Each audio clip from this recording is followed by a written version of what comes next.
Assalamualaikum warahmatullahi wabarakatuh. Saya Siska Rianti dengan NIM 2005112890 kelas 2B dengan mata kuliah Sejarah Indonesia Masa Islam, dosen pengampu Bapak Nurdiansyah MPD. Baiklah, saya akan menjelaskan tentang perkembangan Kerajaan Mataram dan Banten. Baiklah, yang pertama saya akan menjelaskan Kerajaan Mataram.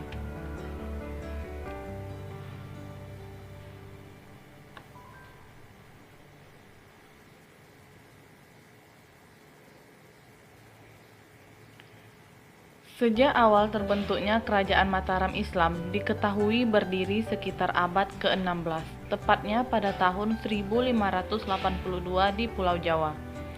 Kesultanan ini merupakan kerajaan berbasis pertanian dengan menerapkan ajaran Islam dalam perjalanan kejayaannya. Kerajaan Mataram Islam pernah mempersatukan tanah Jawa dan Madura. Kesultanan ini juga pernah memerangi VOC di Batavia untuk mencegah penyebaran kekuasaan VOC. Masa awal berdirinya Kerajaan Mataram Islam dimulai dari perebutan wilayah Pajang oleh Sutawijaya. Lalu, Kerajaan Mataram menjadi salah satu kesultanan Islam yang dinilai berkembang di tanah Jawa. Kerajaan Mataram rutin menerjemahkan naskah Arab dan menerjemahkan Al-Quran ke bahasa Jawa. Mulai saat itu, Kesultanan ini mendirikan pesantren yang menjadi wilayahnya sebagai pusat agama Islam. Kejayaan Kesultanan Mataram terjadi pada saat Raden Mas Rangsang atau bisa dikenal dengan Sultan Agung memimpin Kerajaan Islam Mataram pada 1613 sampai 1645. Pada masa kepemimpinannya, ia diklaim sebagai raja terbesar dari semua pemimpin Mataram. Sultan Agung berhasil melakukan ekspansi ke sebagian Pulau Jawa dengan cara menundukkan raja-raja lain. Sultan Agung juga melakukan perlawanan kepada VOC dengan memboyong beberapa kerajaan untuk disatukan, meliputi Kesultanan Banten dan Kesultanan Cirebon. Namun, kejayaan itu harus berakhir karena ia wafat saat menyerang VOC di Batavia pada 1628 hingga 1629 Masehi. Setelah Sultan Agung wafat, tahta kesultanan diserahkan pada putranya, Susuhunan Amangkurat I. Di bawah kepemimpinan Amangkurat I, ia memindahkan lokasi keraton ke Pleret.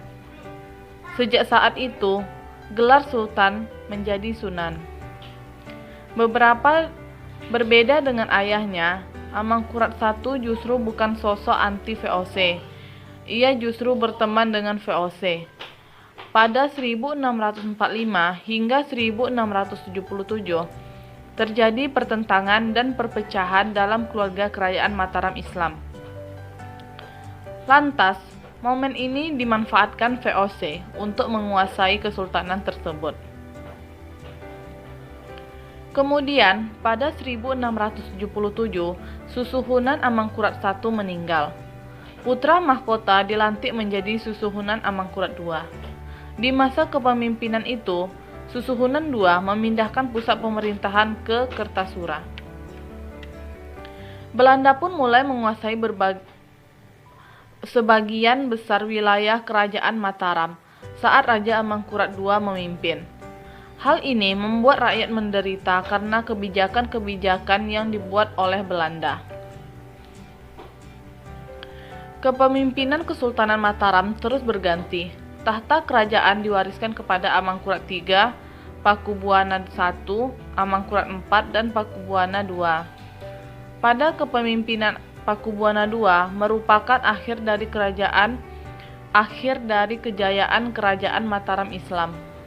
Hal ini ditandai dengan penandatanganan penyerahan kedaulatan Mataram kepada VOC pada tanggal 11 Desember 1749.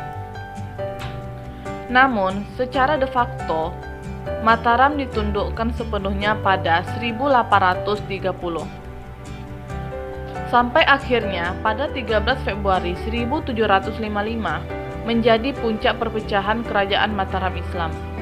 Hal ini ditandai dengan perjanjian Giyanti yang membagi kerajaan Mataram menjadi dua, yaitu Kasunanan Surakarta dan Yogyakarta. Usai dibagi menjadi dua wilayah, perpecahan kembali melanda kerajaan Mataram sehingga pada 1757 terjadi perjanjian Salatiga. Namun, perpecahan ini berakhir pada 1830 saat Perang Diponegoro selesai. Seluruh daerah kekuasaan Surakarta dan Yogyakarta dirampas oleh Belanda. Akhirnya, pada 27 September 1830 terjadi perjanjian Klaten yang menentukan wilayah kekuasaan Belanda. Akhirnya, secara permanen, kerajaan Mataram diserahkan kepada Belanda lewat perjanjian tersebut.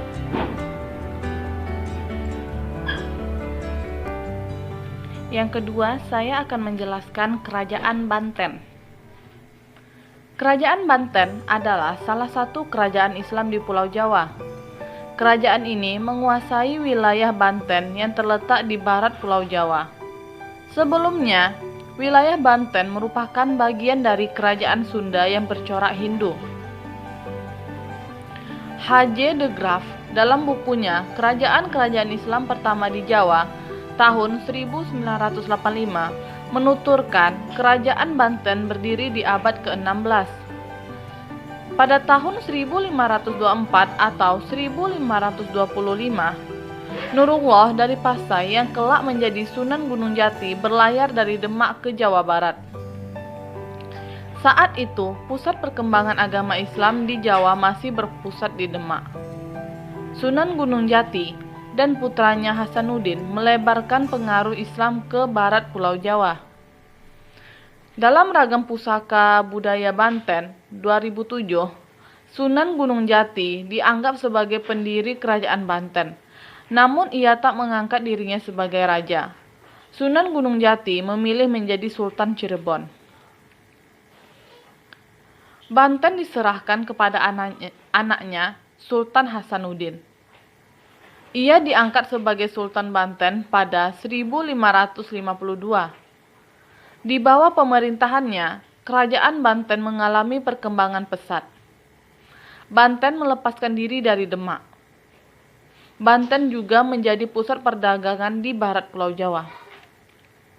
Setelah Sultan Hasanuddin, raja-raja yang pernah memerintah yakni yang pertama Maulana Yusuf tahun 1570 sampai 1585. Yang kedua Maulana Muhammad tahun 1585 sampai 1596. Yang ketiga Sultan Abdul Mu'afakir tahun 1596 sampai 1651. Yang keempat, Sultan Ageng Tirtayasa pada tahun 1651 sampai 1683. Di bawah Maulana Yusuf, kerajaan Sunda yang bercorak Hindu juga takluk pada 1579. Kerajaan Banten mencapai puncak kejayaannya pada masa pemerintahan Sultan Ageng Tirtayasa.